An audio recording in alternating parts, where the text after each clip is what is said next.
everyone, I'm Tracy, an English tutor at QE Learning Centre, and as part of our series of Dissecting English, today I'll be dissecting the end-of-year English exam. Before we look directly at the English exam, we first must understand some parts to the study design. The study design is applicable from the period of 2017 to 2021 for students undertaking Unit 3-4 during this time. So please be careful what past exam papers you choose to do, as they may have some sections that won't be the same as the exam you will be sitting. Every year, the English exam, the final English exam and EAL exam will be held on the very first day of the examination period.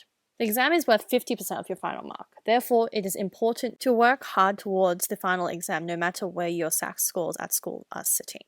The exam is 3 hours long, with 15 minutes of writing time at the start. And it's broken up into 3 sections. How you use your writing time is completely up to you. For English, the 3 sections you need to complete are the following.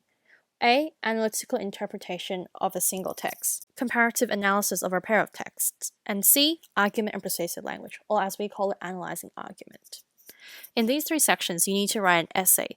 These essays will be different types, but they are all ones that you've written in school before. The analytical interpretation of a single text is essentially a text response. So you'll be writing a text response on a text you have studied in Unit 3 and 4. You may have studied more than one text by itself, so if you fall into this category, you have the option to decide between the texts. You'll be given 2 prompts to choose from. In your writing booklets, you need to indicate which prompt you intend to write on. You must indicate which prompt you intend to write on.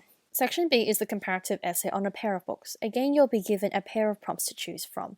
And as the same as Section A, you will need to indicate in your writing booklets which prompt out of the 2 you would like to write on. Section C, the analyzing argument part of the exam. You'll be given 1 or more articles, editorials, blog posts, opinion pieces, comments, images, or responses to write on. You will always have 1 main text, which will be addressed as text A in your writing, and it may be paired with any other forms of text that I've just mentioned. Unlike a corresponding SAC in school, you do not need to compare the texts. You only need to analyze the arguments, but most students are more comfortable with the comparison, and if students choose to do this, you won't be penalized at all.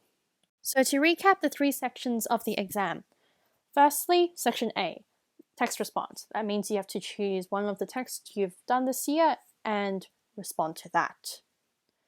Section B is the comparative, meaning you need to use the pair of texts that you have learned, and the schools will already have decided for you. You don't have to decide for the final exam and write on the pair. And then you've got C, the analyzing argument part of the exam, where you'll be given 1 or more unseen texts, and you have to analyze argument and track the argument. You do not need to compare. This brings us to the end of the dissection of the English exam, and we will have more videos in the future dissecting each part of the English exam, along with tips and tricks to help you along the way. Thank you all for joining us, and I hope to see you guys all soon. Thank you!